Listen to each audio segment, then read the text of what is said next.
of you ever met somebody that was really smart, but made foolish decisions? Right? They may be able to tell you all the facts in the world. They are super smart, knowledgeable. They can tell you the figures, the statistics. They can solve complex problems. You put a puzzle in front of them, they'll figure it out. But they don't always have like common sense. You ever met that? They don't always have wisdom and how to use some of that knowledge. It could be evident in just their life or some of the choices that they make, some of the relationships that they have, maybe their marriage, how they're interacting with people. And here's what happens. You see, our intelligence doesn't always equate to wisdom. Because there are lots of people that got lots of degrees that lack wisdom. But they're smart, or so they think. Knowledge is knowing facts. Wisdom is knowing how to apply those facts, how to apply the truth. We've been in a series here called Faith That Works, and we've been walking through the book of James. And I don't know about you, but I'm loving this journey through James. I feel like it's so practical and applicable to our life. But in the last week, we talked about taming our tongue, how our words are powerful and that we need to learn to use that language to glorify God and that there's life and death in the tongue. And so what are we using those words that we speak for? But this week, it's taking it a step further. It's going beyond our words, and it's actually going into wisdom. We're talking about how to have godly wisdom. The big idea this week is this: true wisdom is not measured by how much you know. It's measured by how you live. That's true wisdom. I'm going to ask that we would all stand as we read from James chapter 3, and we'll be starting in verse 13. If you are wise and understand God's ways, prove it by living an honorable life, doing good works with the humility that comes from wisdom. But if you are bitterly jealous and there is selfish ambition in your heart, don't cover up the truth with boasting and lying. For jealousy and selfishness are not God's kind of wisdom. Such things are earthly, unspiritual, and demonic. For wherever there is jealousy and selfish ambition, there you will find disorder and evil of every kind. But the wisdom from above is first of all pure. It is also peace-loving, gentle at all times, and willing to yield to others. It's full of mercy and the fruit of good deeds. It shows no favoritism and is always sincere. And those who are peacemakers will plant seeds of peace and reap a harvest of righteousness.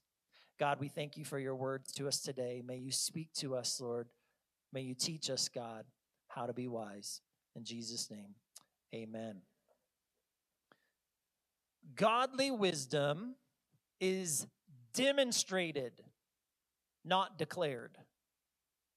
Godly wisdom is demonstrated, not declared.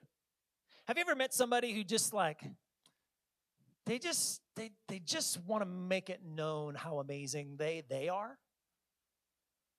Like, I went to this school, I've got this degree or this certificate, or I've got this ginormous business or this, house or this, it's all about them and trying to promote themselves. They're trying to declare how good they are. But godly wisdom is demonstrated.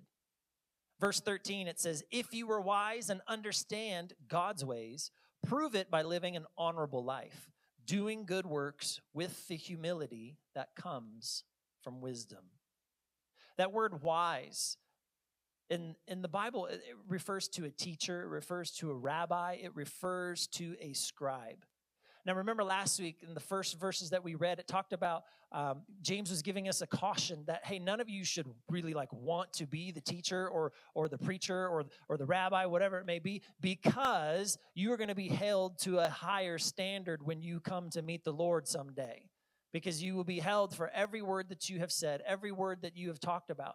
Now, this is taking this beyond this. Now, then he went on this journey of how we should use these words well. But here's what this is all saying. We have to show. We have to live it out. It's not just words. It's actually how we live out our life. You see, our character matters. Our conduct matters. Our integrity matters. Can I tell you one of the things I feel like is missing in the world these days? Is integrity. Can you take somebody's word to the bank, meaning can you trust their word? Will they live up to what they've said? Will they honor that? You may have stories of contractors or people you've worked with, and they said one thing, but they didn't do this thing. And where has the integrity gone? Our conduct matters. Wisdom isn't just knowledge. It's how you use that knowledge in everyday life. You see, wisdom shows up in how we live, the good works, the acts of service, the acts of kindness that we do on a daily basis. So what is this saying? This is saying that we don't have to announce wisdom. Wisdom has walked into the room. I am here. That's declaring wisdom. True wisdom is demonstrated by how you live on a daily basis, by how you treat people, by your conduct, by your words, by your actions, by how you serve. That shows true wisdom. Wisdom also needs to be partnered with humility. Turn to your neighbor and say, humility. You need a little bit of it.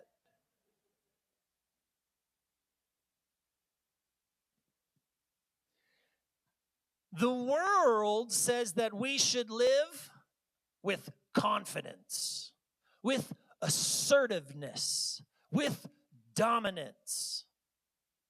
But godly wisdom says that we should live with humility. And the proof of this, the receipt, the evidence of this is how we live. Our relationships, our interactions with people, whether it's at work, school, whether it's in the grocery store, whether it's on the baseball field, wherever it is, it should be demonstrated in our life. When we talk about wisdom and not needing to declare itself, it reminds me of a story many years ago at a church that I was serving at. Somebody came to me and they said, hey, God's put it on my heart to give some money to a family. And this family was in financial need. They were kind of going through some crisis. And what they had said is, we just don't want them to know. We want to bless them, but we don't want the credit. We just want to be obedient to what God has asked us. And so they handed me an envelope and said, please, would you give this to this family? Absolutely. I will do that. But please don't let them. I got you. Right? So I go give this on another an occasion. I go give this to the family. I'm like, hey, I want to. This is not for me. This is not for me. This isn't actually from the church either. This is somebody in the church who believes that the Lord has told them to give this to you. And it was not a little amount of money. It was $2,000. And they just started weeping. Now, a earthly wisdom wants to declare itself, wants to have, everybody know. And that would be like me coming up here and be like, I'm going to give you $2,000. What do you got to say about that? Well, where's the humility in that? Right? Heavenly wisdom, godly wisdom, it doesn't need the credit. It just does it in a humble way. It's just being obedient to the Lord. It's just blessing and following through with what the Lord has told you to do. Here's something that the world often mistakes. The world often mistakes humility to mean weakness. Humility does not mean weakness. True humility is having strength but it's under control, meaning that you don't have to be, domineering over everyone else. Jesus was humble. He was also incredibly strong. He was also incredibly powerful. I mean, this was the man that could control the wind and the waves. He could speak to the environment itself and calm the storms. This was a man that could heal the sick, that could make blind eyes see, that could make the lame walk. This was a man that could actually raise the dead. But yet he is described in the Bible as being humble, as being kind. That's true humility. That's true wisdom. If a reporter were to follow you around for a week and watch the decisions that you make, watch the interactions that you have with people, would they come back and say, you know what? They actually live a pretty wise life. They do things the right way. They got character. Their conduct matters. Their integrity matters. How they treat people, how they're using their finances. Like they are demonstrating wisdom in all the areas, and they're doing it with humility. Going to verse 14. It says, "But if you are bitterly jealous and there is selfish ambition in your heart, don't cover up the truth with boasting and lying. For jealousy and selfishness are not God's kind of wisdom. Such things are earthly, unspiritual, and demonic." Earthly wisdom produces disorder. Earthly wisdom produces disorder. So in this chapter, James chapter 3, he is contrasting earthly wisdom with godly wisdom. And he talks about being bitterly jealous. When you are bitterly jealous, this is what this means: that you have resentment towards others when they succeed. That's bitterly jealous. That means you just don't want what they have. You're envious, like, oh man, they got a nice house, they got a nice this. Like, you just don't want it. You don't want them to have it either. If I can't have it, you can't have it. Bitterly jealous means that when someone else succeeds around you, you feel like you have failed. To be a bitterly jealous person means that when someone else is blessed, you get irritated. Why is God blessing them right now? God, I'm right here. Why aren't you blessing me right now? To be bitterly jealous means that when someone else gets a promotion, it bothers you. This is the exact opposite of humbleness and wisdom. You see, a bitterly jealous person is somebody who is contentious, somebody who's critical, someone who's provoking.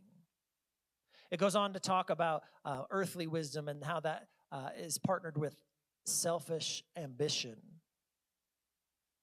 This is a person who is 100% driven by their accomplishments, by their advancements, by their triumphs, by their victories, by their achievements in life.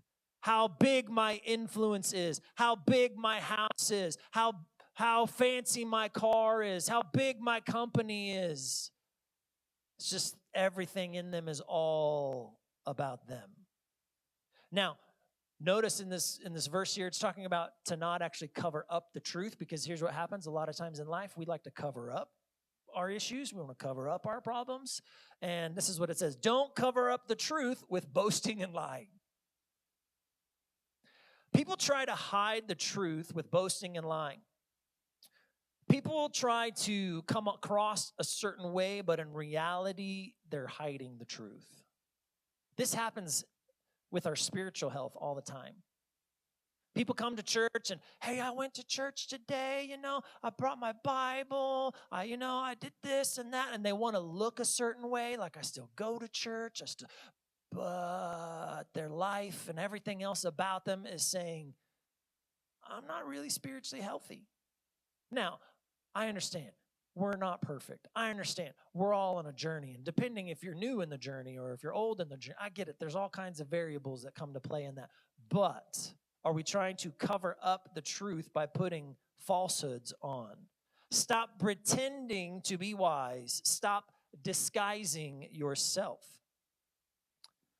I want you to imagine that you are going to the doctor. You're at your doctor appointment, and you came in because you were having some problems. You were having some symptoms, and you came in, and the doctor, says, have you been having any chest pains? Sometimes. Okay. Are you having, any shortness of breath? Yeah, occasionally. Are you having problems, like walking up the stairs or doing anything manual? A little bit. And your doctor continues in this conversation, but you continue to try to downplay everything. No, I'm okay. Like, it's no big deal. Like, I'm still able to do what I need to do. I just got to do a little bit slower. And then the doctor is finally like, would you just tell me the truth? Like, why are you lying to me? I am the doctor. I'm the one that's here to diagnose you. I'm the one that's here to help you. I'm the one that's here to help put you on a journey to get you healthy. You see, but this is what a lot of people do in life. This is what a lot of people do with God. God's trying to point out things in our life, whether that's pride, whether that's jealousy, whatever it may be, and we're like, I'm okay. I'm good. God's trying to point out how we treat people, and we're like, no. That was a one-time thing, even though it's happened every day of your life. It's just a one-time thing. And God's just trying to get a hold of you and say, would you listen? I'm trying to point out truth to you. You see, but we want to cover it. We want to hide it. We want to disguise it. We don't want it to really be known. You can't get healthy unless you tell the truth. Worldly wisdom produces pride, but it also tries to hide that pride. Verse 16. For wherever there is jealousy and selfish ambition, there you will find disorder. Turn to your neighbor and say, disorder and evil of every kind. So this is what it says follows earthly wisdom: jealousy, pride, selfish ambition, conflict. This all leads to chaos. This all leads to disorder, which is confusion and evil. We can see disorder in a lot of ways. We can see it in our families. We can see it in our relationships. We can see it, in how we interact with people at the store. We can see disorder in our finances. Disorder can be in lots of places. We can see disorder in church. We can see disorder in a team. Here's what we got to understand. The fruit of worldly wisdom is always going to produce disorder. It's always going to produce chaos. It's always going to produce confusion. When there is division, jealousy, strife, this isn't because of an issue of intelligence. It's an issue of earthly wisdom. Now, let's contrast that to what godly wisdom says. God's wisdom produces Christ-like character. Verse 17, but the wisdom from above is first of all pure. It's also peace, loving, gentle at all times, and willing to yield to others. It's full of mercy and the fruit of good deeds. It shows no favoritism and is always sincere. So godly character, godly wisdom, here's the fruit that it produces. At first it says pure. The absence of sin and evil motive. That's pure. Something that's holy. It asks the question constantly of, is this right before God? How I talk to my children, how I treat my spouse, how I talk to the person is this right before God? How I handle my money. Is this right before God? And it goes on to say peace-loving. This means to be gentle and kind, not a troublemaker, not argumentative about everything, not looking for conflict. How many of you know somebody that's always looking for a fight, right? They just want to be peace-loving. Peace-loving people doesn't mean that your life's going to be perfect, but it does mean that you are going to be looking for reconciliation when conflict arises. It goes on to say that the fruit of wisdom will also be gentle, to be gracious towards others, to be kind and considerate of others. And it also says to yield to others. When we're driving and there's like like one of those yellow signs, like, hey, we're supposed to yield. It kind of means like, hey, we're checking everything out. If there's somebody else ahead of us, we are slowing down. We're yielding to allow them to go through.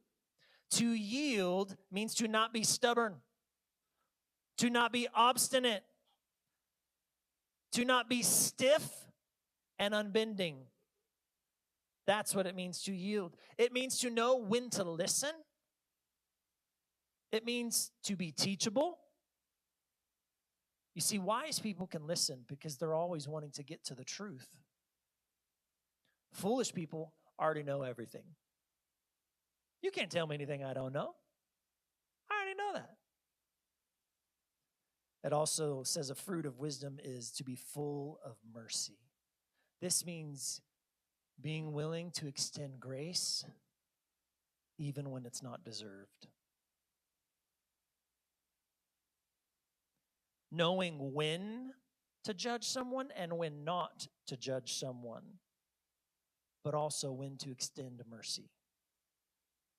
Wisdom can clearly be seen by the fruit it produces in our life. And some of the fruit that it produces is also this: it doesn't show favoritism. We talked about this a couple weeks ago. There's a big chunk in James that talks about partiality, which is also discrimination or favoritism, which means to not have double standards, to not be a hypocrite.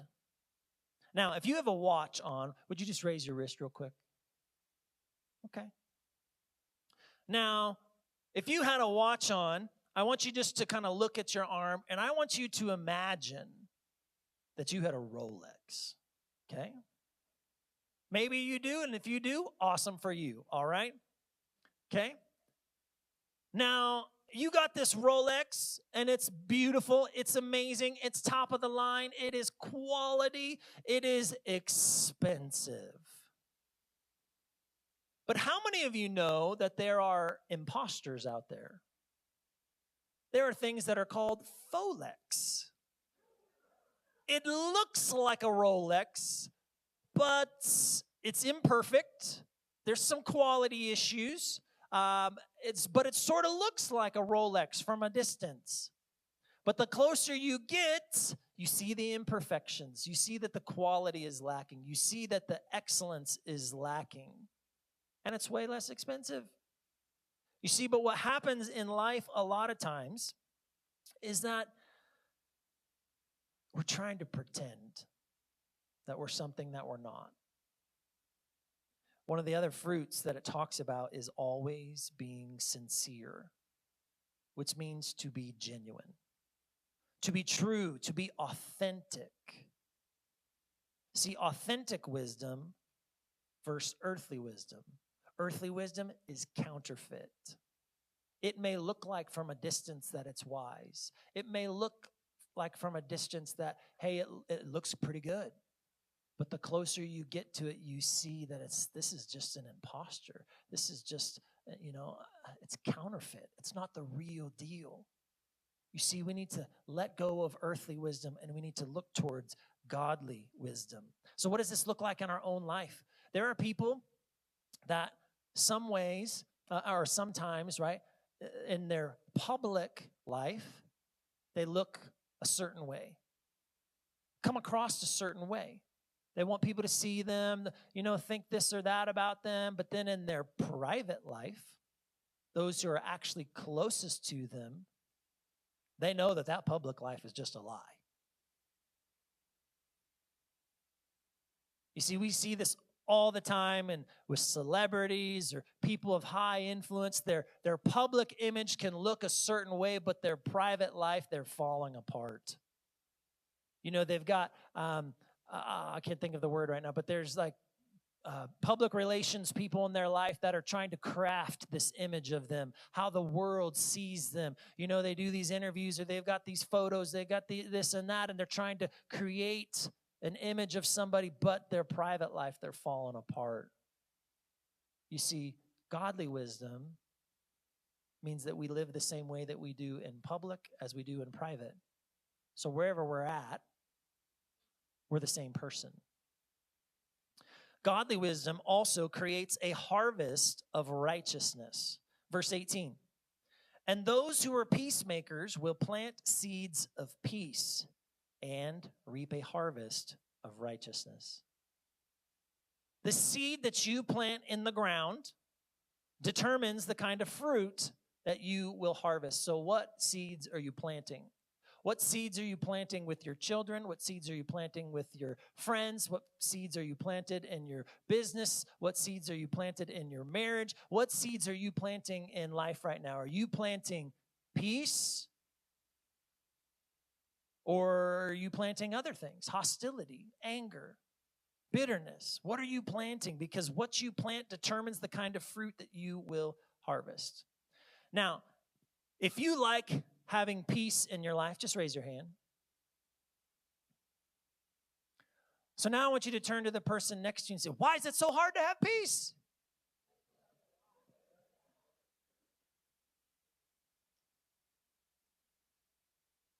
Just because you like peace doesn't mean that you create peace.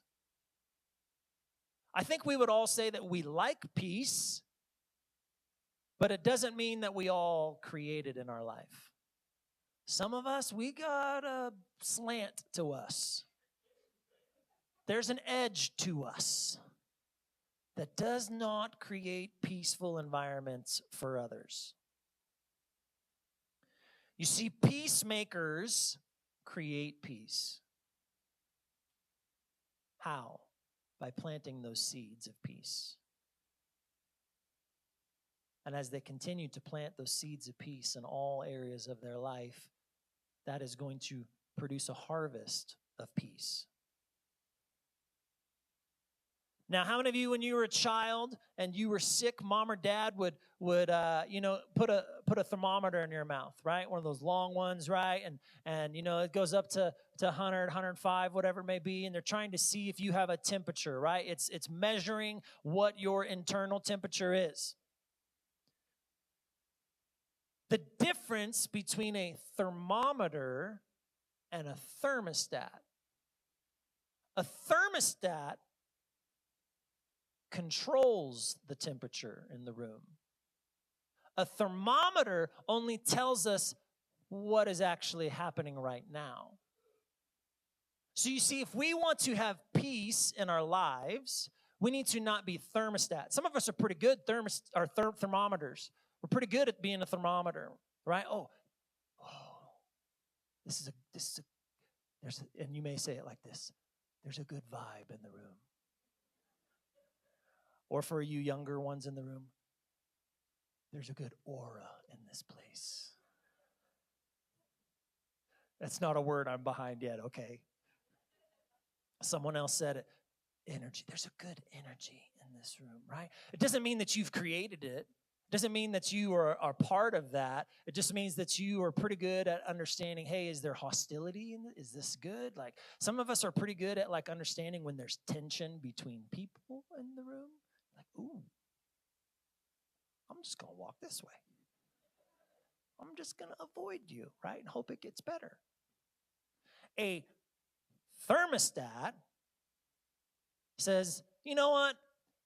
It's 87 degrees in the room. That's too hot. Let's bring the temperature down. Let's bring it down to a nice 72. Okay? It controls the temperature. You see, if you want to be a thermometer, that doesn't mean that you are a peacemaker. It just means that it's telling us what's happening. But if you want to be a peacemaker, you have to learn to be a thermostat. Where you can come into a place, you can come into a conversation, and you can de-escalate. You can ask the right questions. You can say, hey, let's take a little bit of time. Hey, what else is going on in your life? Hey, sometimes it's just one of this. You seem very angry, but I actually don't think you're angry at me. What else happened today? Or what's going on in your life? Right? That could be they're sick. That could be there's trouble at home. That could be they got a crazy bill. They have no idea how they're going to pay for it. It could be all kinds of things. You see, but we got to understand, how do we be the thermostat? If your home is constantly full of just like chaos and all of the things, mom, dad, grandma, who's ever in charge, guardian, be the thermostat. Adjust it. Adjust what's happening. Can I tell you one of the things that we're doing with our children? And this may embarrass them, but I don't care. Individually, my children are amazing. Okay? Together, World War III. So we are trying to help them, to plant seeds of peace. Can I tell you one of the best ideas that we came up with a couple of weeks ago to help this is that when they start fighting with each other, that they have to dance together. Planting seeds of peace. The passage of scripture that we've been reading, it's not asking us to ask the question, am I smart? That's not the question it's asking. It's asking, does my life reflect wisdom from God? There are lots of smart people in the world. They can show you their degrees, they can show you their titles, they can show you their spheres of influence, but are they wise? Is their wisdom displayed in their life in every area? You see, because true wisdom isn't revealed just by what comes out of your mouth. True wisdom is revealed by the fruit that comes out of your life. You know, I stand up here each and every week, and sometimes when somebody stands in front of others, right, we get put on a pedestal that, hey, you must be perfect. Hey, you must be the best dad in the world or the best husband or this or that or whatever. And I just want to let you know that I too have faults. Oh my, I know. I know. Some of you are like, yeah, we know.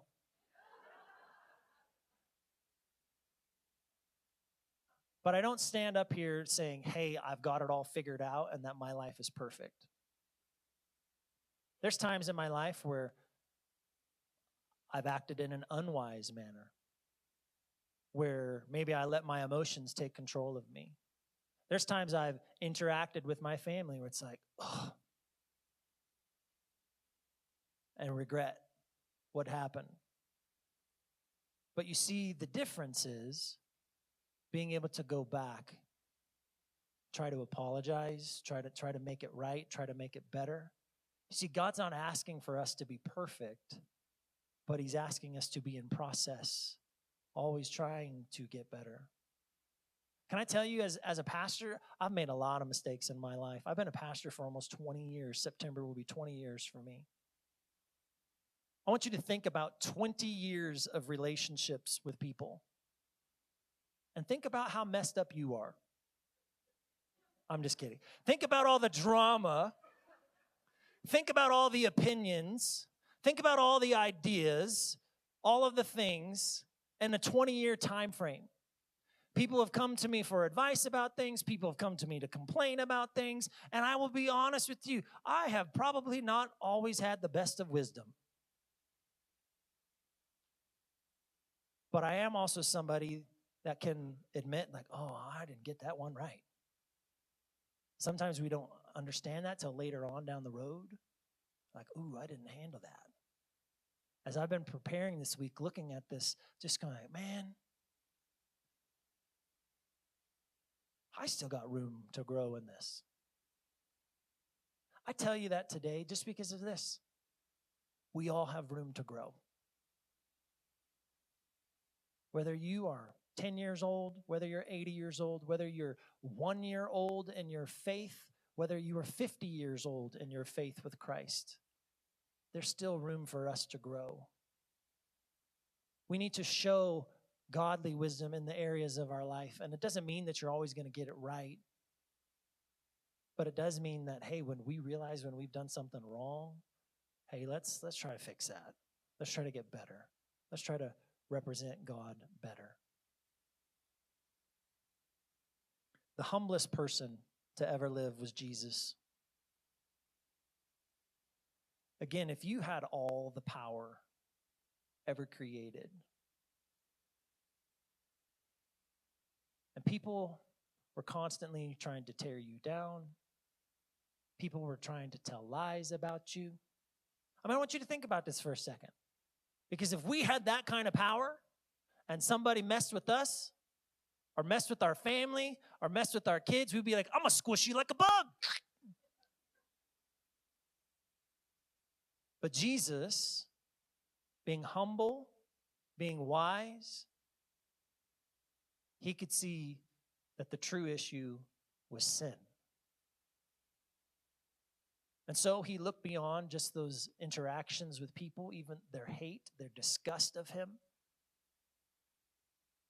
Instead of starting a riot or an earthly rebellion, instead of starting a physical war, he engages on a spiritual level. He sacrifices himself on a cross to pay for those sins, to create peace. He planted seeds of peace so that peace could grow. And that peace is available for you and I today.